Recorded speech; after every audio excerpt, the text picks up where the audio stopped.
Hello, everyone. This is my review on a Star Trek novel. I haven't done one in a while. With all the other stuff I've been reading and studying, I decided let's go back to Star Trek. This time, I'm not reviewing one Star Trek novel, but two. Now, why did I not review the first book? It's because it's a duology. And unlike the Millennium Trilogy, I feel like not enough happens to warrant a full fledged review. So here we are. This is a review on Left Hand of Destiny. Well, that's what both books are called. It's a duology. A series of books that take place after Deep Space Nine that focuses on fan favorite Star Trek species, the Klingons. Now, the Klingons have always fascinated me. Their culture is interesting, and some of the most iconic characters and badass characters are Klingons.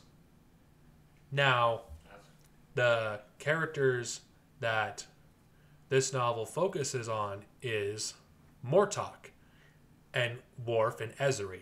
Now, Ezri more applies to the second book of the duology, but this novel does what Star Trek novels didn't do that often, at the time, at least in the main lines, books, is focus more on side characters. Mortok becomes the Chancellor of the Klingon Empire. And we don't get to see the ramifications that much. Because at the time that happened, there wasn't that many episodes left to address the consequences. And who knows?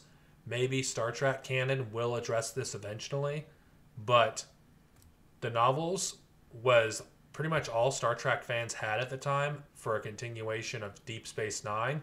So that plot thread that the series left hanging is actually addressed, which I think this novels is more correct, addressed this and did it well. It dived inside Mortok's, character that we don't get to see because Mortok is not a main character like Worf. He's a side character. And developing a side character is something that Star Wars, the EU, did wonderfully. And Star Trek, I think, does it well too.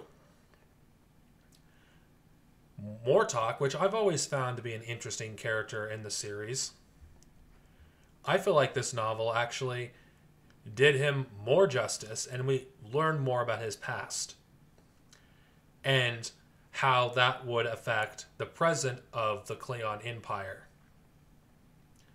This novel also has a subplot with Ezri, who, through her lives, Cruzan and Jadzia, is honor-bound to help the Klingons with the crisis of the Klingon Empire. Now, another plot thread that this book actually addresses is the Sword of Kahless. Now, if you've seen the episode where Carr and Worf fight over the Sword of Kahless, and they said at the end of the episode when they send it away that the sword will be found when it is time to be found. Well, this novel addresses this as well. Now, if I'm giving stuff away, it's because I don't know if any of you will actually take the time to read this book, but I'm still leaving some things as vague as possible. I do think this novel does have a lot of great moments. I think if you are a fan of Klingons and you're hungry for more Klingons, it's a great book. Now, the question some of you may ask, do I need to read other Star Trek novels to read these two? That's a good question, because Star Trek has many, many, many novels. And the relaunched Deep Space Nine novels take place right after each other, with a few exceptions. A Snitch in Time and The Lives of Dax, those can be read as their own books. You don't need to read anything else. Now, Are these two books the same way? Yes, you can. I think you could read these without reading anything else. If you are a Cleon fan, you want more Cleon stories, this will fill that void for you. And I think it's a really good story, and it's co-authored by the actor who played Mortok in the first place. And you could tell that, the authors of this book understood the character of Warlock and all the characters that were featured in this book. And this is one of the few books I've read that doesn't feature any human characters at all, really. Yeah, you have cameos from, other characters and a mention of other characters, but this is strictly a Cleon book, through and through. This takes place before the main storyline in the post Deep Space Nine books. So this is another reason why this could be read on its own.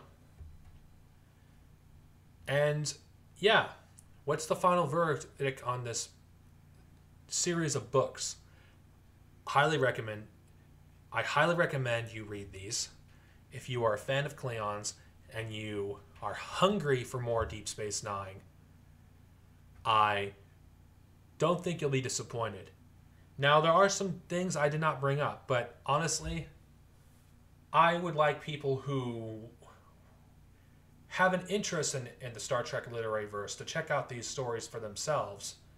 So, yeah, there is some stuff I could talk about in this book, but I'm not, someone that's going to do a 2-hour video dissecting these two books, because that's not the point of this review. The point of this review is to try to convince you to give these stories a chance.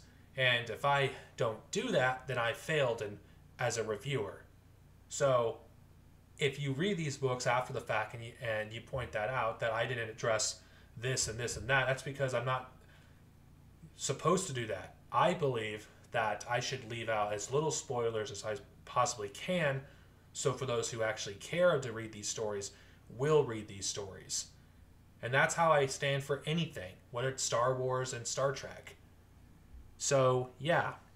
And if there ever was a demand for it, and if I revisited these stories one day, I probably will do a more in-depth review. But that's probably not going to happen anytime soon. So, for my Star Trek fans in my audience, may we live long and prosper, and see you guys next time with another video later. And may the Force be with you always.